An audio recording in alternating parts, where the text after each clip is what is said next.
Hello everyone, Assalamu Walaikum. How are you all? I hope you are well. Welcome back to my channel in this new video. Today's video, how to insert current year in Microsoft Excel. So let's started. At first, open your Excel document. Firstly, click for the now in position.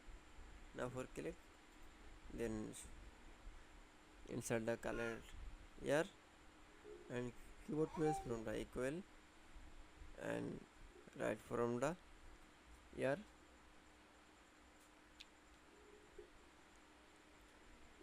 first bracket,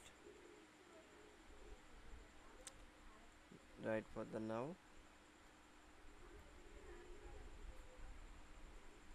and first bracket, then first bracket close. Now click for the control enter option. That's okay. Then I show the insert current year in Microsoft Excel. I hope to enjoy the video. Please like, comment, share and subscribe my channel. Thanks for watching my video.